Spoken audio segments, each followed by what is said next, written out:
Hey guys, welcome to my YouTube channel Miss Knowledge Area 1। मैं हूं अनामिका और आज मैं इस चैनल पर एक न्यू वीडियो लेकर आ गई हूं, जो कि आपने स्क्रीन पर देख ही रहे होंगे कि मैं किस टॉपिक पे बात करने वाली हूं। कौन सी टॉपिक आज की वीडियो में लेकर आई हूं। तो चलिए वीडियो को स्टार्ट करते हैं।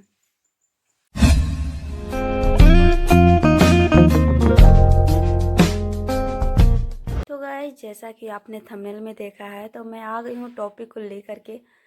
तो हम यहाँ बात करने वाले हैं समांतर चतुर्भुज की। तो हम जानने वाले हैं समांतर चतुर्भुज क्या होती है। ठीक है, इसकी डिफिनीशन को जानेंगे और आगे जानेंगे हम इसके प्रॉपर्टीज को। इसके कितने प्रॉपर्टीज होते हैं, गुण होते हैं। तो चलिए देख लेते हैं समांतर चतुर्भुज, जो कि हमने यहाँ पे लिख रखा है। तो समांतर चतुर्भुज पैरेललोग्राम है। तो यहाँ पर एक चतुर्भुज जिसकी सम्मुख भुजाएं समांतर होती है, जिसकी सम्मुख भुजाएं समांतर होती है, उसको समांतर चतुर्भुज कहते हैं। तो यहाँ पर मैं इंग्लिश वाले स्टूडेंट इंग्लिश में देख लेंगे पैरेललोग्राम। ठीक है, समांतर चतुर्भुज का जो इंग्लिश में होता है उसको पैरेललोग्राम कहते हैं। A quadrilateral whose opposite side are parallel. इनके जो है ना अपोजिट साइड जो होते हैं वो पैरेलल होते हैं। आई मीन समांतर होते हैं। ठीक है, चलिए अब हम चलते हैं इनके प्रॉपर्टीज की ओर। तो गाइस, यहाँ पर देख सकते हैं हमने समांतर चतुर्भुज की प्रॉपर्टीज ले आए हैं। तो यहाँ पर फर्स्ट जो है हमारा प्रॉपर्टीज, वह सम्मुख भुजाएं समान एवं समांतर होती है। क्या होती है? सम्मुख भुजाएं जो होती है समान एवं समांतर होती है। The opposite side are equal and parallel. ठीक है, सेकेंड हम देखेंगे सम्मुख कोण बराबर होते हैं। जो सम चतुर्भुज जो होते हैं समांतर चतुर्भुज के, वो सम्मुख कोण जो होते हैं वो बराबर होते हैं। देख रहे हैं, आमने सामने के कोण जो होते हैं वो बराबर हो। एक कोण जो इक्वल है कोण सी के, और बी कोण जो इक्वल है वो कोण डी का है। तो एक जिनको कोण होते हैं वो सम्मुख होते हैं। ठीक है, थर्ड में हम देखेंगे किन्हीं दो आसन कोणों का योग 180 होता है। किन्हीं दो आसन कोणों का जो योग होता है वो 180 होता है। आप कोण ए ले लें या कोण डी ले लें, 180 हो जाएगा। ठीक है, आसन कोण या तो कोण बी ले या कोण ए ले, उनका भी आसन कोण 180 डिग्री ही होगा। जिधर भी से आप देख ले तो उसका 180 डिग्री ही होगा। चलिए फोर्थ हम देखेंगे यहाँ पर विकर्ण एक दूसरे को द्विभाजित करते हैं। जो इनके विकर्ण जो होंगे वो एक दूसरे की द्विभाजित करते हैं, यानी समान भागों में बांटते हैं। ठीक है, क्या डायगोनल्स बाइसेक्ट एच अदर। फिर फिफ्थ हम देखें विकर्णों की लंबाई समान होना आवश्यक नहीं है। ये समांतर चतुर्भुज के जो विकर्ण है ना, उनकी लंबाई समान होना आवश्यक नहीं है। वो कोई बड़ा भी होगा उसकी लंबाई, या तो किसी का छोटा भी हो सकता है। ठीक है, तो diagonals need not be equal in length. Six में हम देखेंगे विकर्ण समकोण पर समद्विभाजित नहीं होते। ठीक है, विकर्ण जो होते हैं समकोण पर समद्विभाजित नहीं होते हैं। Diagonals need not bisect at right angle. Seventh हम देखेंगे प्रत्येक विकर्ण एक पैरेललोग्राम को दो सर्वासम त्रिभुजों में विभाजित करता है। Each diagonals divided a parallelogram into two congruent triangles. For example में देख सकते हैं त्रिभुज ए बी सी सर्वासम है। ठीक है, और यहाँ पर त्रिभुज ए डी सी एंड त्रिभुज ए बी डी सर्वासम त्रिभुज बी सी डी। तो यहाँ पर देख सकते हैं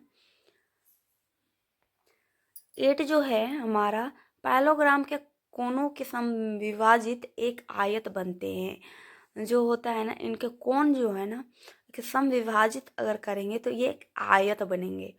ठीक है, bisector of the angle of a parallelogram from a rectangle. Example में P Q R S is a rectangle, एक क्या है, पी जो है, आर एस जो है, हमारा यहाँ पर एक रेक्टेंगल बनता है। ठीक है।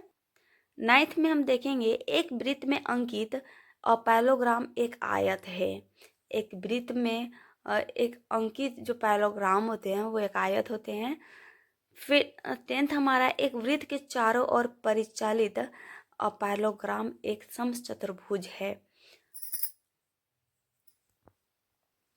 11th में AC square plus BD square equal to AB square plus BC square plus ACT square plus AD square जो होते हैं इक्वल होते हैं 2 into AB square plus BC square हो जाएंगे। ठीक है। तो यहाँ पर हम देखेंगे 12th में एरिया ऑफ पैलोग्राम ABCD बराबर बेस इंटू हाइट होता है। इसका एरिया जो हम निकालेंगे ABCD का तो बेस इंटू हाइट हो जाएगा। ठीक है।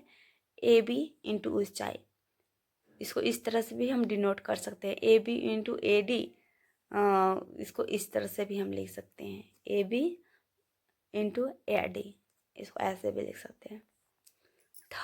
13 में हम देखते थे पैलोग्राम एक आयत है यदि इसके विकर्ण बराबर हैं। आयत कब हो सकते हैं, यदि उनके विकर्ण जो है ना वो बराबर होंगे ना तभी एक आयत होंगे। ठीक है। पैरेललोग्राम क्या है, पैरल एक ही आधार पर और एक ही समांतर रेखाओं के बीच स्थित ग्राम क्षेत्रफल में बराबर होते हैं, अर्थात parallelogram that lie on the same base and between the same parallel lines are equal in area। For example के लिए आप यहाँ पर देख सकते हैं कि यहाँ QP एंड AB एक क्या है, पैरेलल है। ठीक है। C क्या है, D एंड C और A एंड B ये भी क्या है, एक पैरेलल है। इस तरह से या तो हम देख सकते हैं कि M और L एक दूसरे के पैरेलल हैं। तो यहाँ पर आप देख सकते हैं। 15 में हम देख सकते हैं यदि पैरेललोग्राम मीटर और पैरेललोग्राम ABCD और त्रिभुज APB को एक ही आधार AB पर बनाया गया है तो if parallelogram and parallelogram ABCD and त्रिभुज APB made on the same base AB then। तो यहाँ पर देख सकते हैं कि किस तरह से यहाँ पर पैरेललोग्राम के अंदर बेस जो है हमारा AB, उसी के आधार पर एक ट्रायंगल बनाया गया है। ठीक है। APB, तो यहाँ पर APB है। ठीक है। यहाँ पर एक पैरेललोग्राम पैरेलल है। ठीक है। क्या है, M एक पैरेलल रेखा है एंड L भी पैरेलल रेखा है। इनके बीच में जो एक त्रिभुज स्थापित किया गया है वो APB है। ठीक है। फिर यहाँ पर देख सकते हैं पैरेललोग्राम एक आयत है यदि इसके विकर्ण बराबर हैं। यदि इनके विकर्ण अगर बराबर हैं तो एक पैरेललोग्राम क्या है, एक आयत है। और parallelogram is a rectangle if its diagonals are equal. अगर डायगोनल्स इक्वल होंगे तभी पैरेललोग्राम क्या होंगे, एक रेक्टेंगल हो सकते हैं। तो यहाँ पर हमने देखा कि समांतर चतुर्भुज की जो प्रॉपर्टीज है वो 16 होते हैं जो कि आपने बारीकी से समझा होगा। ठीक है। तो आई होप यहाँ तक आपको क्लियर हुए होंगे। आपने जाना कि समांतर चतुर्भुज क्या होती है, इसके डेफिनेशन को समझा और फिर जाना कि इनके प्रॉपर्टीज को। तो 16 प्रॉपर्टीज होते हैं। तो चलिए नेक्स्ट वीडियो में अब न्यू टॉपिक के साथ मिलेंगे। तब तक लिए bye bye. Thanks for watching. Take care.